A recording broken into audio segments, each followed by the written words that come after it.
सभी दोस्तों को जय हिंद, नमस्कार। और फाइनल सिलेक्शन के लिए मैं लेकर आ चुका हूं आपके सामने एसएसजीडी का एक ऐसा प्रैक्टिस सेट मेरे दोस्त जो रोजाना आपको रात को 8 बजे देखने को मिलता है। इससे पहले एक बुक की बात कर लेते हैं। एसएसजीडी की आपकी एक नई बुक लॉन्च हुई है मेरे दोस्त, जिसमें न्यू पैटर्न आधार पर 2025 के आधार पर पूरा सिलेबस होगा ऑल एग्जाम क्लास के ऊपर। ठीक है ना? कैसे लेना है वो सारी चीजें इसमें मैं बताने वाला हूँ।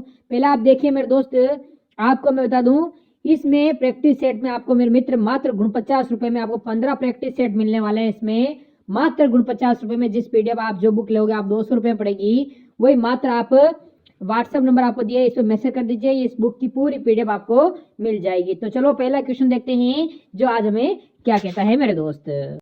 तो अपनी तैयारी में साथियों लग जाइए अगर आप वाकई में एक सिलेक्शन अपना पक्का करना चाहते हैं। तो हिंदी के साथियों 20 सवाल है पूरे।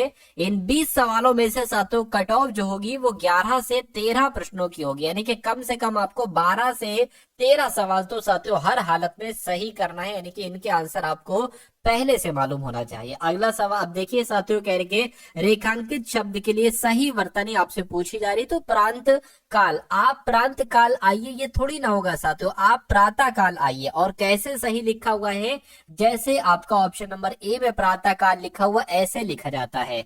उसके बाद देखिए कह रहे जो भला बुरा ना समझता हो, जो भला बुरा ना समझता हो, उसके लिए साथियों एक शब्द क्या होगा साथियों मुझे बताइए। देखिए अविवेकी की अगर बात करते हैं, जो भला बुरा ना समझता हो उसको क्या कहा जाएगा, अविवेकी कहा जाएगा। अगला सवाल देखिए कह रहे जिसकी लाठी उसकी भैंस वाली कहावत, ठीक है, चरितार्थ होती है। तो यहाँ पर अगर बात करें आपको बता रहे कि वो भाग याद कीजिए जिसमें कोई त्रुटि है, जिसमें कोई साथियों दिक्कत आपको नजर आ रही है, बताइए। जिसकी लाठी उसके भैंस वाली नहीं, जिसकी लाठी उसकी भैंस वाली कहावत, ठीक है, उसकी यहाँ पर साथियों आ जाएगा। ठीक है, तो कुल मिला के अगर बात करें जिसकी लाठी उसकी भैंस वाली कहावत चरितार्थ होती है, तो कुल मिला के आंसर अगर आपका है ऑप्शन नंबर डी तो बिल्कुल करेक्ट है। अगला देखिए कह रहे कि हमारे देश का राष्ट्रीय फूल है। तो हमारे देश का राष्ट्रीय फूल क्या है, अब आपको बताना है गुलाब है। गुलाब ऐसे तो लिखा नहीं जाता है, बाग भी नहीं है, मैं कहूंगा गुलाम भी नहीं है, ये आपका गुलाब आपका राइट आंसर हो जाएगा। खाली जगह में आपका ऑप्शन नंबर सी वाला शब्द आ जाएगा। अब उसके बाद देखिए कह रहे कि अपने अपने मरे बिना स्वर्ग नहीं दिखता। अपने मरे साथों बिना स्वर्ग नहीं दिखता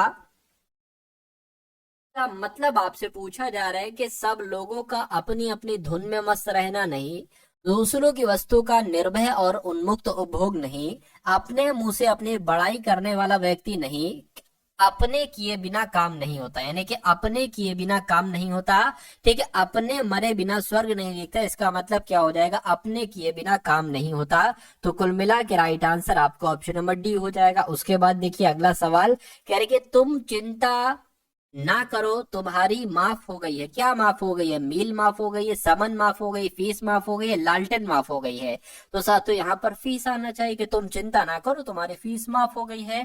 तो कुल मिला के राइट आंसर आपका सी हो जाएगा। अब उसके बाद देखिए कह रहे हैं साथियों सही विकल्प का चयन कीजिए। ठीक है, 3 विकल्प त्रुटि युक्त है, एक विकल्प उसमें से शुद्ध है। उस शुद्ध वाले के बारे में साथियों आपसे यहाँ पर पूछा जा रहा है। चलिए, तो अधिकांश लोग अवकाश पर है, तो ये गलत लिखा हुआ है साथियों। अधिकतर लोग अवकाश पर है, या कई लोग, यहाँ पर लोगा लिखा हुआ और एक लोग अवकाश पर, ये भी सही नहीं होगा। मैं कहूंगा अगर इन चारों ऑप्शन में से जो शुद्ध वाक्य होगा वो ऑप्शन नंबर बी वाला हो जाएगा। उसके बाद देखिए कह रहे कि समान दृष्टि से देखने वाले के लिए एक शब्द क्या होगा मुझे बताइए। देखिए अगर क्षण भंगुर की जब हम बात करते हैं तो क्षण भर में नष्ट होने वाले को क्या कहा जाता है, क्या जो क्षण भर में नष्ट हो जाता है उसको क्षण भंगुर कहा जाता है। उसके अलावा अगर बात करते हैं कि स्तवक की अगर बात करें, स्तवक किसे कहा जाता है, स्तुति करने वाला। क्या साथियों, जो स्तुति करता है, स्तुति करने वाले को साथियों क्या कहा जाता है, स्तुति करने वाले को स्तवक कहा जाता है। सनातन शब्द की अगर बात करते हैं, जो सदा बना रहने वाला, यानी कि सदा बना रहता है, हमेशा बना रहता है, उसको साथियों क्या कहा जाता है, उसको सनातन कहा जाता है। अगर बात करते हैं समान दृष्टि से देखने वाले को क्या कहा जाता है, क्या समदर्शी कहा जाता है, मैं कहूंगा बिल्कुल समदर्शी ही कहा जाता है। राक्षस वीभत्स दिखता है। तो साथियों ये जो वीभत्स लिखा हुआ और जो यहाँ पर अंडरलाइन है, इसका आपको साथियों विलोम बताना है। क्या बताना है साथियों? इसका आपको विलोम बताना है। क्या हो सकता है इसका विलोम? तो आप लोग ध्यान रखेंगे, वीभत्स का विलोम क्या होता है साथियों? आकर्षक होता है। सही जवाब आपका ऑप्शन नंबर ए हो जाएगा। अब उसके बाद देखिए अगला सवाल है, करके कलई खुलना। तो कलई खुलना साथियों ये एक मुहावरा है और इसका अर्थ आपसे पूछा जा रहा है। तो कलई खुलने का मतलब होता है भेद खुलना। क्या? भेद प्रकट होना, ठीक है। गुप्त बात जो है वो खुल जाना, ठीक है। रहस्य खुल जाना, इसको कहा जाता है कलई खुलना। उसके बाद देखिए कह रहे कि साथियों दिए गए वाक्य में उचित पर्यायवाची शब्द का चयन करके रिक्त स्थान की आपको पूर्ति करना है। तो वासना में इतने मत डूबो कि वक्त का पता ही ना चले। तो अब आपको बताना है साथियों इसका पर्यायवाची क्या बताना है। खौफ, वासना का मतलब खौफ होता है, पावन होता है, भोग कह सकते हैं। यानी कि भोग में इतना ना डूबो, इतना मत डूबो कि वक्त का पता ही ना चले। ये आपका राइट आंसर हो जाएगा। सही जवाब आपका सी के साथ जाएगा, यानी कि वासना का पर्यायवाची भोग हो जाएगा। अगला देखिए करके रेखांकित भाग के लिए एक सार्थक शब्द का आपको चयन करना है। रेखा कम बोलती है। तो कम बोलने वाले को क्या कहा जाता है? कम बोलने वाले को साथियों मितभाषी कहा जाता है। क्या कहा जाता है? मितभाषी कहा जाता है। इससे पहले एक बुक की बात कर लेते हैं। एसएसजीडी की आपकी एक नई बुक लॉन्च हुई है मेरे दोस्त, जिसमें न्यू पैटर्न आधार पर 2025 के आधार पर पूरा सिलेबस होगा ऑल एग्जाम क्लास के ऊपर, ठीक है ना।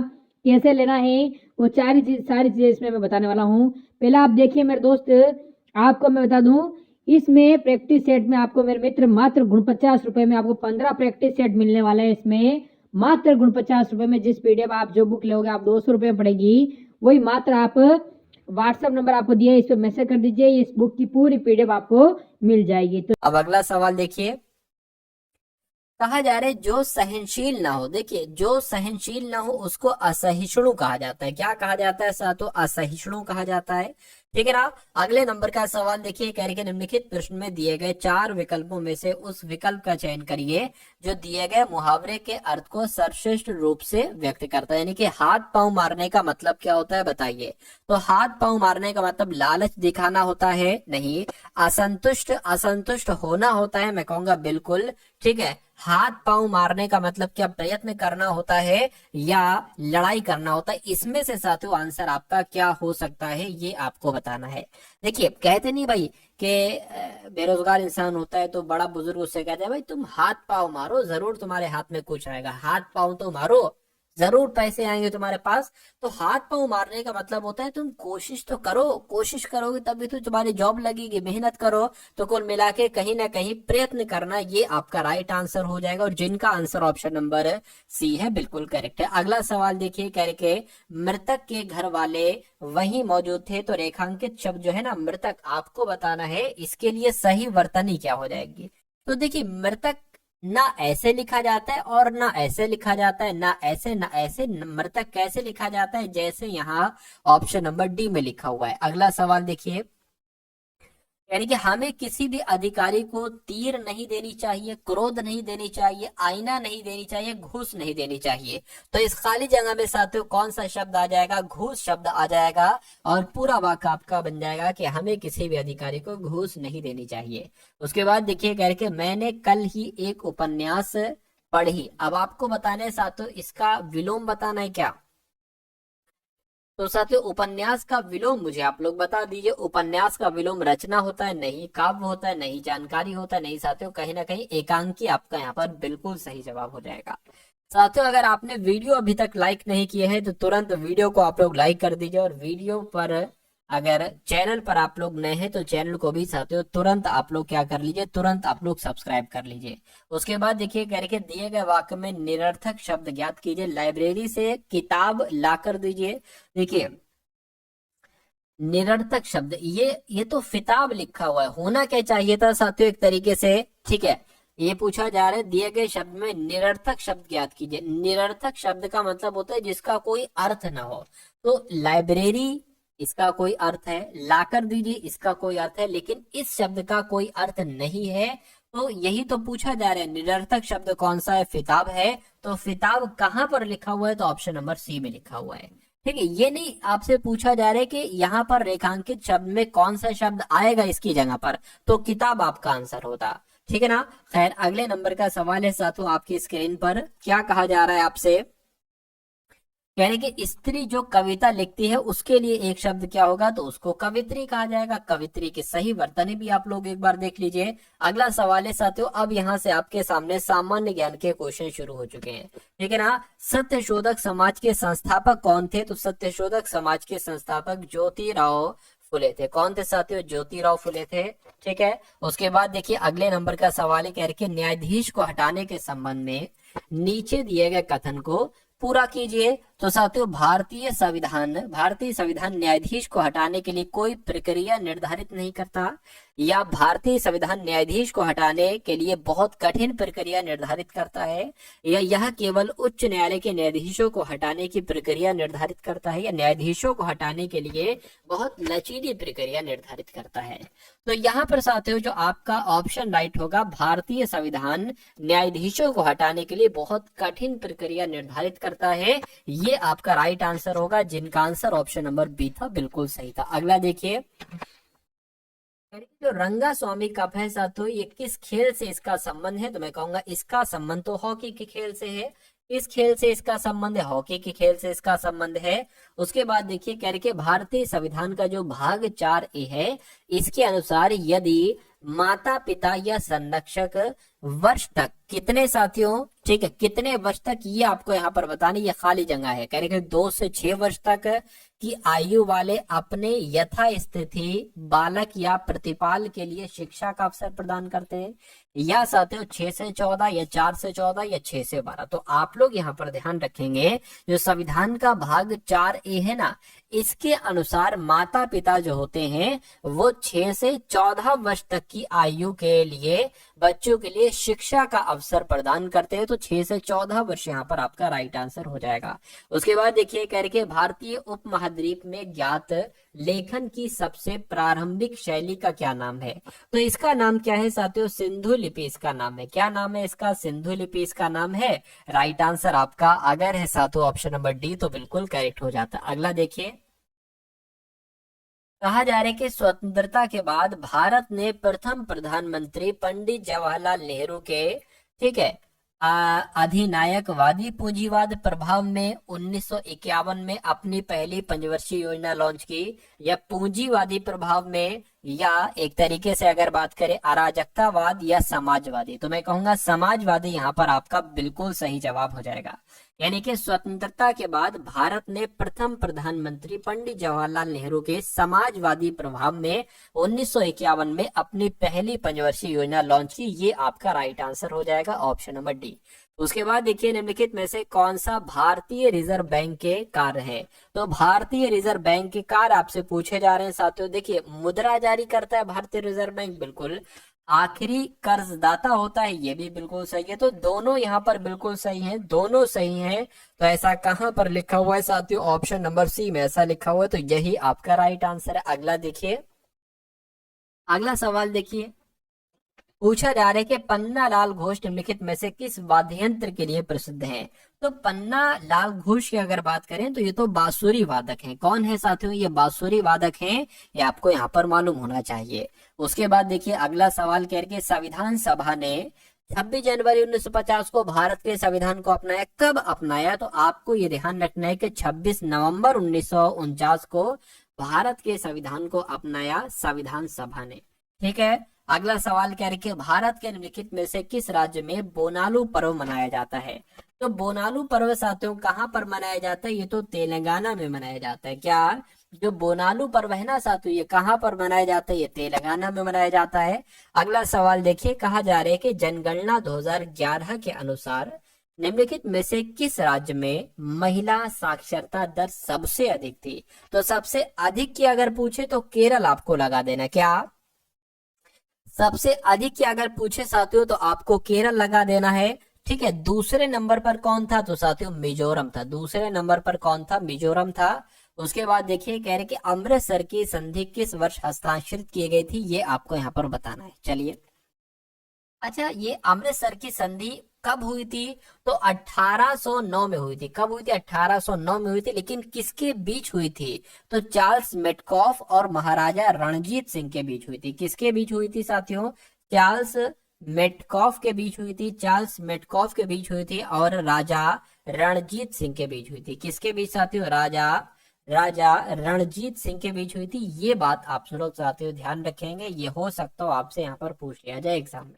उसके बाद देखिए कह रहे कि हर वर्ष अगस्त के दूसरे शनिवार को आलाप्पुझा के पास आयोजित की जाने वाली नेहरू ट्रॉफी प्रतियोगिता घुड़दौड़ श्रेणी में सबसे अधिक प्रतिस्पर्धी और लोकप्रिय है, या नौका दौड़, या बास्केटबॉल, या साथियों बैडमिंटन। तो यहाँ पर नौका दौड़ आपका जवाब होगा। क्या? कि हर वर्ष अगस्त के दूसरे शनिवार को आलाप्पुझा के पास आयोजित की जाने वाली नेहरू ट्रॉफी प्रतियोगिता नौका दौड़ श्रेणी में सबसे अधिक प्रतिस्पर्धी और लोकप्रिय है। आंसर आपका बी के साथ जाएगा। के बाद देखिए कह रहे कि सरकार को सलाह देने के लिए नीति आयोग नामक नीति नामक एक की सामाजिक विचारक समूह स्थापना की गई थी, या धार्मिक विचारक समूह की स्थापना की गई थी, या नीति विचारक समूह की स्थापना की गई थी। तो आपको याद रखना होगा कि सरकार को सलाह देने के लिए नीति आयोग नामक जो है इसको एक नीति विचारक समूह की स्थापना की गई थी। ये आपका यहाँ पर राइट आंसर हो जाएगा। अगला देखिए कह रहे कि किंग कप इंटरनेशनल ओपन 2024 का आयोजन कहां पर किया गया? तो ये साथियों करंट अफेयर के सवाल हैं। ये शेंझेन में किया गया। कहां पर किया गया? किंग कप इंटरनेशनल ओपन 2024 का आयोजन शेंझेन में किया गया। उसके बाद देखिए कहा जा रहा है कि थर्ड एशियाई फिल्म महोत्सव का 21वां संस्करण कहां पर आयोजित किया गया? तो साथियों मुंबई में आयोजित किया गया। कहां पर? मुंबई में। उसके बाद देखिए पहली वाइन उत्पादन इकाई शुरू की गई। तो आप लोगों को यहाँ पर भी मालूम होना चाहिए कि पहली वाइन उत्पादन इकाई जो शुरू की गई वो उत्तराखंड में शुरू की गई। कहां पर साथियों? उत्तराखंड में शुरू की गई। उसके बाद देखिए कह रहे कि दुनिया के सबसे बड़े जल विद्युत बांध का निर्माण कौन सा देश कर रहा है? तो कौन सा देश कर रहा है साथियों ये काम चीन कर रहा है। कौन सा देश? तो ये काम साथियों चीन कर रहा है। अगला सवाल कह रहे दिव्यांग क्रिकेट चैंपियंस ट्रॉफी कहाँ आयोजित की जाएगी? तो कहां पर आयोजित की जाएगी साथियों? श्रीलंका में आयोजित की जाएगी। राइट आंसर आपका ऑप्शन नंबर बी हो जाता है। कह रहे विश्व मुक्केबाजी के एशियाई निकाय बोर्ड में शामिल हुए हैं। तो कौन शामिल हुए हैं साथियों? अजय सिंह शामिल हुए हैं। क्या? विश्व मुक्केबाजी के एशियाई निकाय बोर्ड में कौन शामिल हुए हैं? अजय सिंह शामिल हुए हैं। उसके बाद देखिए अगले नंबर का सवाल है। तो अब साथियों यहाँ से आपके सामने रीजनिंग के क्वेश्चन शुरू हो चुके हैं। तो इन सभी रीजनिंग के सवालों को देखिए। और पहला सवाल है, आपसे पूछा जा रहा है कि साइकिल का संबंध जैसे पैडल से है वैसे ही कार का संबंध साथियों किससे होगा? ये बताइए। दरवाजे से, पहिए से, करछे से, या हथौड़े से? बताइए। देखिए यहाँ पर अगर बात करें साइकिल की, अगर बात करें तो साइकिल का संबंध जो पैडल से है, ठीक है, उसी प्रकार कार का संबंध पहिए से हो जाएगा। तो पहिया आपका क्या हो जाएगा? पहिया आपका बिल्कुल सही जवाब हो जाएगा।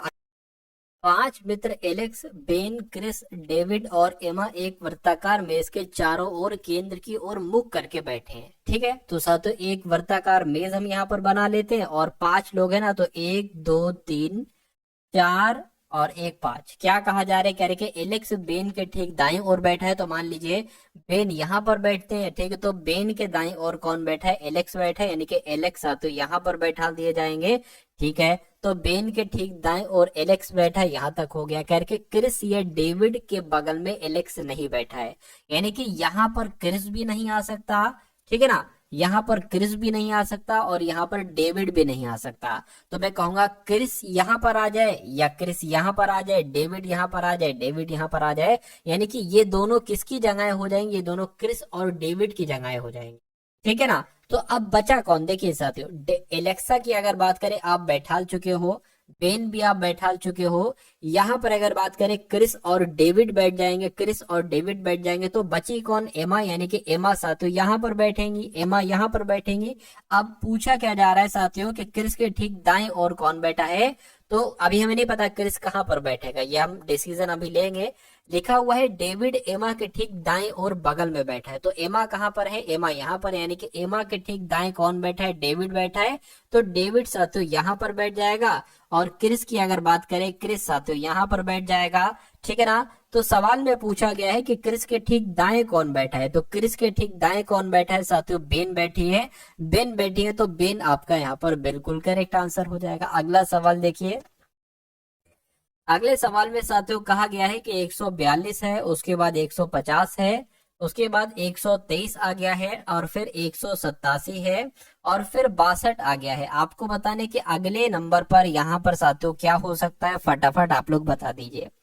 चलिए, तो यहाँ पर अगर बात करें साथियों, देखिए कितना एक तरीके से यहाँ पर बढ़ाया गया है, तो मैं कहूंगा 8 बढ़ाया गया है, ठीक है। अच्छा, यहाँ पर 142 से 150 हो गया, तो 8 बढ़ाया गया है, ठीक है, ठीक है, 8 प्लस कर दिया गया, 150 से 123 किया गया। तो साथियों यहाँ पर कितना घटाया गया मुझे बताइए, 27 घटाया गया ना, 27 घटाया गया, तो यहाँ पर साथियों 27 घटाया गया। अब यहाँ पर साथियों अब एकदम से बढ़ा दिया गया, तो 187 में से 123 को घटाइए, तो यहाँ पर 4 आएगा, और यहाँ पर 6 आ जाएगा, 64 आ गया, 64 प्लस किया गया, तो यहाँ पर अब घटाया जाएगा। कितना घटाया जाएगा, 187 में से 62 को घटाइए, 7 में से 2 जाएगा, 5 बचेगा, 18 में से ये साथियों 12 आ जाएगा, ठीक। अब यहाँ पर कितना आपको बढ़ाना है आपसे पूछा जा रहा है। अच्छा, एक चीज यहाँ पर देखिए, ये 2 का क्यूब है, ये 3 का क्यूब है, ये 4 का क्यूब है, ये 5 का क्यूब है, तो 6 का क्यूब आ जाएगा। 6 का क्यूब होता है साथियों 216। तो मैं कहूंगा 216 यहाँ पर आएगा, यानी कि 62 और 216 कितने होते हैं, जोड़ लीजिए, 2 6 8 हो गया, ठीक है, और 6 1 7 हो गया 2, यानी कि 278 यहाँ पर आएगा। और 278 तो साथियों ऑप्शन में भी है, ऑप्शन नंबर डी वाले में। तो इस प्रकार जिनका भी आंसर ऑप्शन नंबर डी के साथ है, मैं कहूंगा आंसर आपका बिल्कुल करेक्ट हो जाता है। बहुत बढ़िया, वेरी गुड क्लास। अब अगले नंबर का सवाल देखिए, कहा जा रहा है, मैं आपको समझा देता हूँ। देखिए, यानी कि आई गुणा जे, जैसे कि यहाँ पर गुणा वगैरह है ना, तो आई गुणा जे का मतलब क्या है, आई जे की माँ है, ठीक है, ये कंप्लीट हो गया यहाँ से यहाँ तक। दूसरी लाइन देखिए, कह रहे कि आई प्लस जे का मतलब है कि आई जे का पिता है, ठीक है, ये भी कंप्लीट हो गया, ठीक है। कह रहे कि आई भाग जे का अर्थ क्या है, आई भाग जे का अर्थ है आई जे की बहन है, ठीक है, आई जे की बहन है। और यहाँ पर अगर बात करें आई माइनस जे का अर्थ क्या है कि आई जे का भाई है। तो बताइए क्यू गुणा एक्स, क्या क्यू गुणा एक्स प्लस वाई, ठीक है, गुणा जेड, और साथ में यहाँ पर क्या है, बस इतना हो गया। और फिर उसके बाद आपसे पूछा जा रहा है कि इसको करिए सबसे पहले, और फिर बताइए क्यू का जेड से क्या संबंध, यानी कि जेड क्या कहेगा क्यू को। तो ऐसा अगर सवाल आ जाता है तो बहुत सारे बच्चे लोग ऐसे इस टाइप के सवाल को नहीं कर पाएंगे, लेकिन अगर आप साथों इस सवाल को सीख गए और आपने कर दिया तो आप हजारों, ये समझ लीजिए, बच्चों को पछाड़ दोगे। अब देखिए भाग की बात की कि क्यू भाग एक्स, और भाग कहाँ पर है ये जरा देखिए, ये है, इसको हम क्यू मान लेते, इसको हम एक्स मान लेते, यानी कि आई भाग जे का अर्थ है आई जे की बहन है, यानी कि क्यू एक्स की बहन है। तो साथियों इतना कर लीजिए कि क्यू जो है ना ये एक्स की बहन है, तो ये क्यू एक्स की बहन हो गई, ये बहन हो गई, ये साथियों भाई हो गया। अभी हमें नहीं पता है भाई है क्या है, क्या पता क्या है, हमें इतना पता है कि एक्स की बहन है क्यू। उसके बाद लिखा है प्लस वाला, प्लस वाला कहां पर गया देखिए जरा, प्लस वाला ये है, ठीक है, आई जे का पिता है, यानी कि एक्स वाई का पिता है। तो एक्स वाई का पिता है साथियों, एक्स वाई का पिता है लिखा हुआ है, पति है लिखा हुआ, एक्स वाई का पति है, यानी कि एक्स जो है ना साथियों ये क्या हो जाएगा, ये वाई का पति हो जाएगा, यानी कि ये इस डबल लाइन का मतलब होता है पति पत्नी है, ठीक है। चलिए उसके बाद क्या लिखा हुआ है, उसके बाद लिखा हुआ है एक्स गुणा जेड। तो गुणा कहां पर है देखिए जरा, ये है, यानी कि आई जे की माँ है, यानी कि वाई जेड की माँ है। तो वाई जो है ना, वाई ये जेड की माँ हो जाएंगे, यानी कि जेड की पिता है एक्स, जेड की माता है वाई, एक्स की बहन है क्यू। तो कह रहे कि जेड क्या कहेगा क्यू को, जेड क्या कहेगा साथियों क्यू को, पिता की बहन को क्या कहा जाता है साथियों, पिता की बहन को जो भी कहा जाए, पिता की बहन यहाँ पर साफ साफ लिखा हुआ है। तो आपका right answer option number C हो जाएगा। अब उसके बाद देखिए अगले नंबर का सवाल आपकी स्क्रीन पर क्या कहा जा रहा है साथियों, कथन है यहाँ पर, और निष्कर्ष कहाँ से स्टार्ट है, निष्कर्ष साथियों यहाँ से स्टार्ट है, ठीक है ना, नहीं निष्कर्ष यहां से नहीं, ये दूसरा निष्कर्ष है ना, ये पहला निष्कर्ष है, ठीक है। करके सभी बल्ले गेंद है। तो अगर यहाँ पर हम लोग बात करें, मान लीजिए साथियों ये क्या हो गया, सभी बल्ले जो हो गए ना सभी बल्ले साथियों गेंद हो गए। गेंद के लिए अगर हम बात करते हैं तो जी बना ले, क्या करें, चलिए कोई दिक्कत नहीं, जी बना लीजिए। कहने के सभी गेंद बैडमिंटन है, सभी गेंद की अगर बात करते हैं साथियों क्या हो जाएंगे, बैडमिंटन हो जाएंगे, बैडमिंटन हो गई, सभी गेंद बैडमिंटन हो गई। और कथन तीसरा कहा जा रहा है कि सभी बैडमिंटन विकेट है, तो सभी बैडमिंटन क्या हो गए, सभी बैडमिंटन साथियों विकेट हो गए। अब निष्कर्ष को पढ़िए और बताइए कौन सा निष्कर्ष सही है।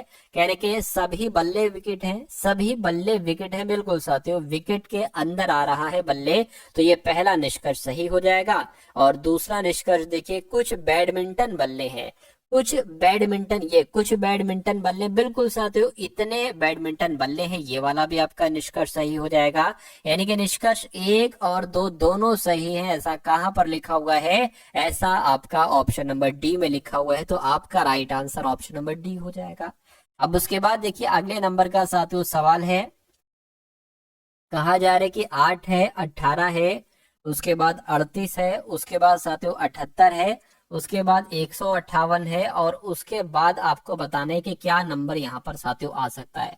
तो इस सवाल को देखिए और फटाफट आप लोग बताइए राइट आंसर क्या होगा। देखिए यहाँ पर 10 बढ़ाया गया है, यहाँ पर 20 बढ़ाया गया है, यहाँ पर कितने बढ़ाया गया है साथियों, 40 बढ़ाया गया है, 78 से 158 हुआ है, तो 80 बढ़ाया गया है साथियों। अब यहाँ पर कितना बढ़ाया जाएगा बताइए। देखिए डबल हो रहा है, 10 का डबल 20, 20 का डबल 40, 40 का डबल 80, 80 का डबल 160, यानी 158 और 160 कितना होता है साथियों, 8 और 0 8 हो गया, 5 और 6 11 हो गया, ठीक है, 318 हो जाएगा। और 318 साथियों ऑप्शन में भी है, ऑप्शन नंबर डी वाले में, तो जिनका आंसर यहाँ पर ऑप्शन नंबर डी है बिल्कुल करेक्ट हो जाएगा। अगला सवाल देखिए, निश्चित कूट भाषा में LAMP को IWJL लिखा जाता है, ठीक है। उसके बाद कहा जा रहा है साथियों के उसी कूट भाषा में LOJS को क्या लिखा जा सकता है बताइए। अब देखिए L की अगर बात करें तो 12 पर आता है, A 1 पर आता है, M 13 पर आता है, P 16 पर आता है। I की बात करें 9 पर आता है, W 23 पर आता है, J 10 पर आता है, L 12 पर आता है। अब यहाँ से 12 से साथियों 9 हुआ है, 3 घटा है, 1 से 23 हुआ है साथियों, कितना घटाया गया है, 1 से 23 हुआ है तो 3 घटाया, 4 घटाया गया, पहले 3 घटाया गया फिर 4 घटाया गया, और 13 से 10 हुआ है, फिर से साथियों यहाँ पर 3 घटाया गया, और 16 से 12 हुआ है, फिर से साथियों 4 घटाया गया। तो यही चीज हम इसमें करेंगे, पहले L 12 पर आता है, 3 घटाएंगे तो साथियों I आ जाएगा। O किस पर होता है, 15 पर 4 घटाएंगे तो साथियों K आ जाएगा। जी में 3 घटाएंगे तो साथियों क्या आ जाएगा, डी आ जाएगा। S 19 पर होता है, 4 घटाएंगे तो O आ जाएगा। मैं कहूंगा आई के डीओ कहां पर लिखा हुआ है, आई के डीओ साथियों ऑप्शन नंबर डी में लिखा हुआ है, तो ये क्या होगा, ये आपका बिल्कुल करेक्ट आंसर हो जाता है। चलिए भाई, अब उसके बाद देख लीजिए नेक्स्ट नंबर का सवाल आपके स्क्रीन पर है, क्या कहा जा रहा है यहाँ पर, बहुत ध्यान से देखिएगा। देखिए एक आपके सामने एक वर्ग है, ठीक है, उसमें एक छोटा वर्ग है और बीच में लाइन है, अगले में भी एक वर्ग है और उसके बीच में 2 वर्ग हैं, और फिर साथियों बीच में 2 लाइन है, ठीक है, मतलब एक लाइन इसमें एक लाइन इसमें, फिर एक वर्ग में 3 वर्ग हो गए छोटे। देखिए पहला एक वर्ग है, फिर 2 वर्ग हो गए, एक वर्ग है, 2 वर्ग हो गए, 3 वर्ग हो गए, 4 वर्ग हो गए, तो जाहिर सी बात है यहाँ पर 5 वर्ग होंगे। अब यहाँ पर 1 2 3 4 5, 5 इसमें है, 1 2 3 4 5, ठीक है, इसमें है 1 2 3 4 5, 5 तो सभी में कोई दिक्कत नहीं। लेकिन जो मेन चीज है, मेन चीज आपको साथियों समझनी क्या है, ये मैं आपको समझा रहा हूं। देखिए यहां पर अगर बात करें, एक ऐसी लाइन खींची हुई है, ठीक है, यहां पर पहले मतलब पहले में सभी में देखिए ऐसी ऐसी लाइन खींची हुई है, यहां देखिए ऐसी ऐसी लाइन, ठीक है, और दूसरे में ऐसी लाइन खींची हुई है, ये चीज ऐसे करके ऐसे करके ऐसे करके, ठीक है, ऐसे करके, ठीक। तो कुल मिला के देखिए ये नहीं हो सकता, ठीक है, क्यों, अच्छा ये भी नहीं हो सकता, ठीक है, अगर बात करें ये भी नहीं हो सकता, यही क्योंकि इसका जो क्रम है ना, एक यहाँ पर वर्ग आ जाएगा, अगले में यहाँ पर वर्ग आ जाएगा, तो आंसर आपका जो जाना चाहिए वो ऑप्शन नंबर बी के साथ ही जाना चाहिए। अगला सवाल देखेंगे साथियों, अब आप लोग और बताने की कोशिश करेंगे कि सवाल का जवाब आपका क्या हो सकता है। चलिए भाई फटाफट आप लोग बता दीजिए। यानी कि जैसे यहाँ पर KW से FR बनाया गया है, यानी कि जो लॉजिक यहाँ पर लगा है, जो रूल यहाँ पर लगा है, वही लॉजिक आपको बताने इसमें से किस ऑप्शन में लगा हुआ है, फटाफट आप लोग बताइए। देखिए के की अगर बात करें, के से डब्लू हुआ है क्या, के से डब्लू हुआ, ये काम करिए, के से एफ हुआ है और डब्लू से आर हुआ है। तो के से एफ हुआ है, मैं कहूंगा कितना माइनस किया गया है, 5 माइनस किया है, और डब्लू 23 पर होता है, आर 18 पर होता है, कितना माइनस किया गया है, 5 माइनस किया गया है। तो -5 का रूल देखिए यहाँ पर लगा है। अगर हम साथियों बी को माइनस करते हैं या एम को अगर माइनस कितना करें, देखिए ये तो प्लस हो रहा है, एम से ओ रहा, ओ हो रहा है, तो ये तो प्लस हो रहा, नहीं हो सकता। ओ से सी हुआ है, 5 माइनस नहीं हुआ, ये भी नहीं हो सकता। ए से बी हुआ, प्लस हो रहा है, माइनस नहीं हो सकता। आई 9 पर होता है, डी 4 पर होता है, ठीक है ना। तो मैं कहूंगा 5 यहाँ पर माइनस हुआ है, और यू 21 पर होता है, पी 16 पर होता है, यहाँ पर भी 5 माइनस हुआ है, यानी कि आंसर आपका जो जाएगा वो ऑप्शन नंबर डी के साथ जाएगा। अगला सवाल है आपकी स्क्रीन पर, इस सवाल को देखिए। कहेंगे टी डी जी को 1680 लिखा जाता है, ठीक। पी एच आई को 432 लिखा जाता है। तो आपको बताना है कि के सी ई को क्या लिखा जा सकता है, फटाफट बताइए। देखिए अगर टी डी जी से ये 1680 बनाया गया, तो मैं कहूंगा टी 20 पर होता है, डी 4 पर होता है, जी 7 पर होता है। अगर इन सब की हम गुणा करें, क्योंकि जोड़ने से तो कोई फायदा नहीं, नंबर तो बहुत बड़ा लग रहा है। तो 20 तो कितना हो जाएगा साथियों, 4 दूना 8, ठीक है, यानी कि 80 हो जाएगा। 80 सत्ते कितने हो जाएंगे, 560 हो जाएंगे। 560 से ये नंबर कैसे बनेगा, अगर हम 560 में किसकी गुणा करें, अगर साथियों देखिए 3 से हम इसकी गुणा करें, तो देखिए 1680 के आसपास आ रहा है। देखिए 18 हो गया, 5 15 16, बिल्कुल साथियों 1680 आ गया। और क्या ये भी वैसे ही लॉजिक लगा हुआ है, ठीक है। हम इसको देख लेते हैं, के 11 पर होता है, सी 3 पर होता है, ई 5 पर होता है। इसको देखिए, ठीक है, 5 3 15, 15 की गुणा 11 से की गई है, तो इसको साथियों ऐसे कर लीजिए, 165, 165 में साथियों 3 की गुणा कराइए, तो 3 के अगर गुणा कराते हैं तो 3 3 9, ठीक है, 6 3 18, और 3 कम 489 क्या आंसर आएगा, 489 तो यहाँ पर ऑप्शन में नहीं है। तो कोई दिक्कत तो नहीं हुई है साथियों। 33 33 पंजे देखिए, अच्छा 5 3 15, ओ मैंने 15 की गुणा 15 से करा ली, मुझे करना ये चाहिए था 15 की गुणा 11 से कराना चाहिए था। तो 15 की गुणा 11 से कराएंगे, ये आ जाएगा, ठीक है, यानी कि 165 आ जाएगा। तो 165 की गुणा आपको कराना है 3 से, 165 की गुणा 3 से करें, 5 3 15 हो गया, 6 3 18 19 हो गया, और 1 आ गया, यानी कि 3 कम 3 और 1 आपका 4, यानी कि 495 आपका आएगा। 495 कौन से ऑप्शन में है, तो ऑप्शन नंबर सी वाले में है, तो यही आपका राइट आंसर है। अब अगला सवाल देखिए, कहा जा रहा है साथियों एन का विपरीत कौन सा अक्षर होगा। एन कहां पर है, देखिए ये एन है, ये एन है, ये क्या है, ये एन है, और ये क्या है साथियों, ये एच है, ध्यान रखिएगा ये एच है, ठीक है। और ये एक तरीके से आई हो जाएगा, ठीक, और ये आर हो जाएगा, ये साथियों पी हो जाएगा, ठीक है। इतनी आप लोग जो है वो देखिए, आपसे कुल मिला के पूछा ये जा रहा है क्या, कि एन का विपरीत क्या है। अगर आपसे एच का विपरीत पूछा जाता तो आप ये बताते, इसका विपरीत, आर का विपरीत ये पी हो जाएगा, ठीक है, एन का विपरीत आई हो जाएगा, तो मैं कहूंगा आई आपका यहाँ पर बिल्कुल सही जवाब हो जाएगा।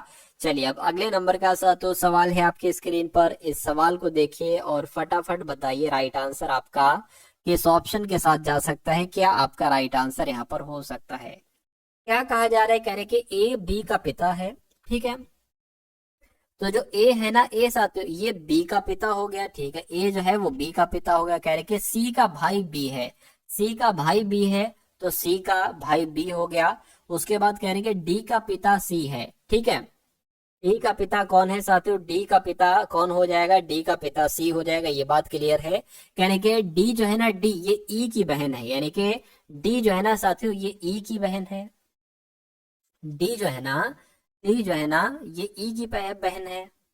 अच्छा यहाँ पर क्या कहा गया था, डी का पिता सी है, अच्छा डी का पिता सी है, और यानी कि ये दोनों सी के बच्चे हैं, कौन, डी बी और ई बी, क्योंकि कहने के ई की बहन डी है, ई की बहन जो है वो डी है, ठीक है। कहने के एफ की माँ ई है, एफ की माँ, एफ की माँ कौन हो जाएगी, एफ की माँ कौन हो जाएगी, एफ की माँ साथियों ये ई हो जाएगी, ठीक है, एफ की माँ कौन होगी, ई हो गई। उसके बाद कह रहे कि जी की पत्नी कौन है, जी की पत्नी एफ है, यानी कि जी की पत्नी कौन हो जाएगी साथियों, ये हो जाएगी एफ, और ये मतलब पति पत्नी हो जाएंगे। यानी परिवार में कुल कितने पुरुष हैं, तो परिवार में कुल कितने पुरुष हैं, एक पुरुष, ठीक, और दूसरा पुरुष और तीसरा पुरुष, ये महिला, ये महिला, ये महिला, चौथा पुरुष, मैं कहूंगा 4 पुरुष हो जाएंगे। तो 4 आपका यहाँ पर राइट आंसर हो जाएगा। प्लस के लिए पुरुष लगाया, माइनस के लिए स्त्री लगाया है, ठीक है ना। अगले नंबर का सवाल है। तो अब साथियों यहाँ पर आपके सामने मैथ्स के क्वेश्चंस यहाँ स्टार्ट हो चुके हैं। तो आप अब बहुत ध्यान से साथियों इन सभी क्वेश्चंस को देखिएगा, क्योंकि मैथ आपके एग्जाम को क्रैक कराने के लिए बहुत हेल्पफुल साबित होगी। देखिए, कह रहे कि यदि किसी ड्रेस का मूल्य 800 है और 800 से घटाकर 720 कर दिया गया है, तो ड्रेस के मूल्य में कोई प्रतिशत कमी। जाहिर सी बात है 80 रुपए घटे हैं, 800 की थी और 720 रुपए में दी जा रही, 80 रुपए में 80 रुपए कम किए गए। तो कह रहे कि इस कमी को प्रतिशत में बदली, इसलिए 100 से गुणा कराएंगे। 80 कम हुए हैं, किससे 80 कम हुए? 800 से कम हुए, तो 800 नीचे आ जाएगा।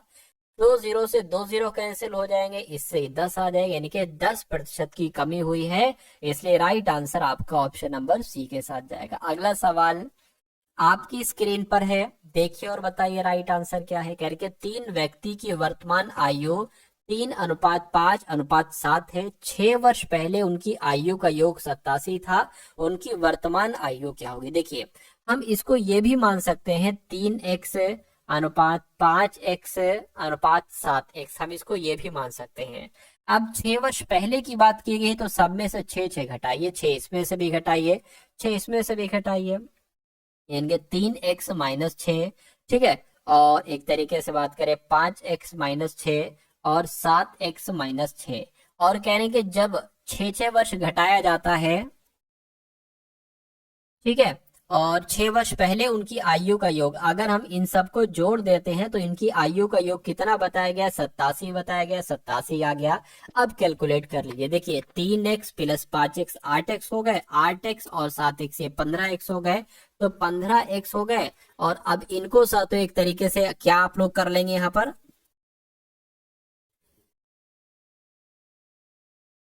ठीक है, माइनस का माइनस का माइनस का ये जुड़ जाएंगे, ठीक है। जब साथियों ये आपके एक तरीके से जुड़ जाएंगे, तो ये आपके माइनस का 18 आ जाएगा, बराबर 87 आ जाएगा। उसके अलावा अगर साथियों यहाँ पर हम लोग बात करते हैं, उसके अलावा अगर बात करें तो 15x बराबर साथियों 87 हो गई, ये माइनस का उधर जाएगा, प्लस का हो जाएगा, ठीक है ना। उसके अलावा अगर बात करें 15x बराबर 87, 18 कितने हो जाएंगे? 7 8 15 हो गए, और 9 और 1 10, यानी कि 105 हो गए। x बराबर आपका कितना आ जाएगा? 105/15 आ जाएगा। x का मान क्या आ जाएगा साथियों? इसको कट करिए, 15 7 105, यानी कि x बराबर क्या आ गया है साथियों? 7 आ चुका है। तो अब उनकी वर्तमान आयु ज्ञात कीजिए। उनकी वर्तमान आयु इतनी थी, 3x 5x 7x। तो अगर हम देखिए, अगर हम बात करें x बराबर 7 है, तो 3x कितना हो जाएगा? 7 या 21 हो जाएगा। उसके अलावा 5 7 पंजे कितना हो जाएगा? 35 हो जाएगा। 7 सत्ते कितना हो जाएगा? 49 हो जाएगा। तो 21 वर्ष, 35 वर्ष, 49 वर्ष कहां पर लिखा हुआ है? ऐसा तो ऑप्शन नंबर सी में लिखा हुआ है, तो ये आपका बिल्कुल करेक्ट आंसर हो जाएगा। खैर, अगले नंबर का सवाल है आपकी स्क्रीन पर, ये रहा, इसको मैं रेज कर देता हूं,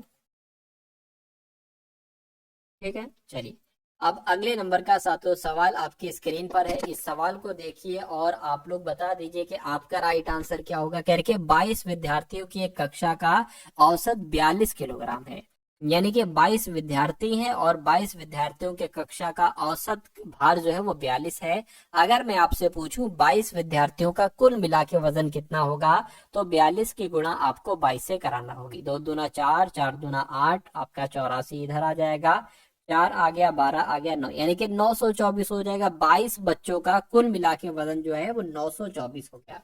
यानी कि यदि कक्षा में 33 किलो और 39 किलो के 2 नए विद्यार्थी शामिल हो जाते हैं, यानी कि 924 तो वजन है 22 विद्यार्थियों का, लेकिन इसमें 2 विद्यार्थी शामिल हो जाते हैं, एक का वजन 33 किलो है, एक का वजन 39 किलो है। तो ये टोटल जाकर कितना बैठता है? देखिए जरा, ये कितना बैठता है? 4 3 7 7, और ये क्या हो गया?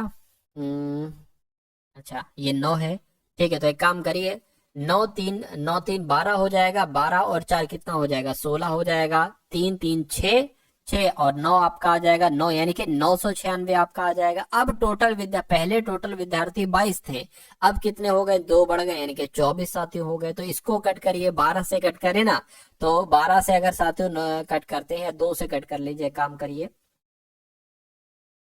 साथियों। 2 एकम 2, 2 दूना 4 हो गया, 2 चौक 8, 2 नीम 18, 2 अट्ठे 16 हो गया। और कट करें अगर इसको मैं हटा देता हूँ, 2 से कट करें, 2 छंग 12, 2 दूना 4, 2 चौक 8, 2 नीम 18 हो गया। और अगर कट करें साथियों 6 से कट करें क्या, देखिए 6 चौक 24 हो जाएगा, 6 कम 6 हो जाएगा, कितना बचेगा, 3 पॉइंट लगाएंगे, 0 बढ़ेगा, 6 पंजे 30 हो जाएगा। यानी कि अब जो नया औसत निकल कर आया है, तो नया औसत साथियों 41.5 निकल कर आया है। यानी कि 24 विद्यार्थियों का नया औसत भार कितना होगा, तो 24 विद्यार्थियों का नया औसत भार हम निकाल चुके हैं, 4.5 आ जाएगा। ठीक है, 4.5 थोड़ी ना, 41.5, ठीक है, 41.5 आ जाएगा। और 41.5 कहां पर लिखा हुआ है, ऑप्शन नंबर ए में लिखा हुआ है। तो ये आपका साथियों बिल्कुल करेक्ट आंसर हो जाता है। चलिए अब उसके बाद देखिए अगला सवाल है, कह रहे कि 48 माइनस ब्रैकेट में है 20 माइनस 8, और उसके बाद ब्रैकेट ऑफ है, उसके बाद यहाँ पर भाग का निशान है, कहने के 4 गुणा 3, इसका मान क्या होगा बताइए। अब देखिए 48 है, माइनस है, अब अगर इसको साथियों कैलकुलेट करते हैं तो यहाँ पर 12 आ जाएगा। ठीक है, भाग का निशान है, 4 3 12 आ गया। ठीक है, उसके बाद देखिए यहाँ पर कितना बच जाएगा, 36, और ये आपका 12 हो जाएगा, 12 कम 12, 12 3 36, यानी कि 3 आपका आंसर आ जाएगा।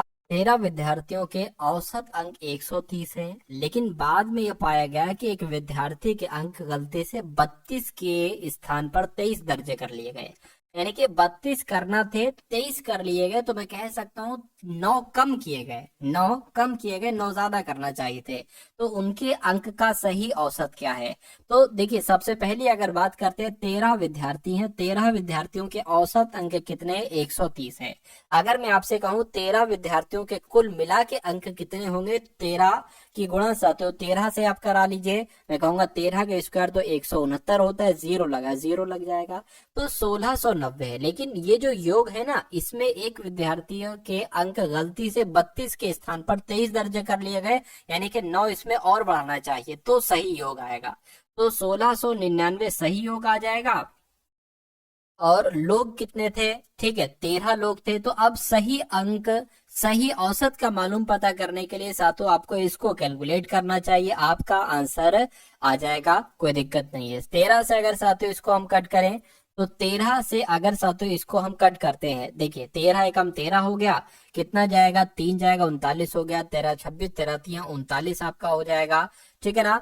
अब यहाँ पर अगर बात करें, अब देखिए 9 बचा, ये सिर्फ 9, हम क्या करेंगे साथियों, हम यहाँ पर 0 बढ़ाएंगे और यहाँ पर एक तरीके से पॉइंट बढ़ा लेंगे। ठीक है ना, मतलब यहाँ 0 बढ़ाएंगे और यहाँ पॉइंट बढ़ाएंगे और फिर यहाँ पर 0 बढ़ाएंगे।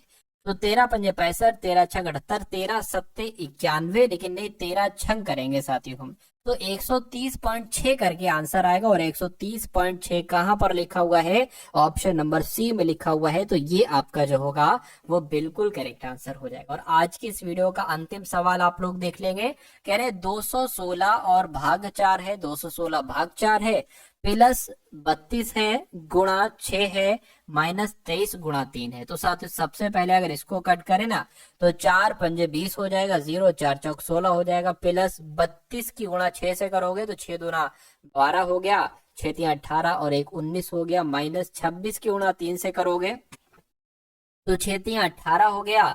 ठीक है ना, 3 छंग 18 हो गया, 3 9 6 और 1 7 आपका, इसको आपको कैलकुलेट करना है, इन दोनों को जोड़ लीजिए, 4 2 6 हो गया, 9 आ गया और ये आपका 6 आ गया। अब इसमें से 78 को घटा लीजिए, तो 16 में से इतना जाएगा, 8 जाएगा तो 8 ही बचेगा।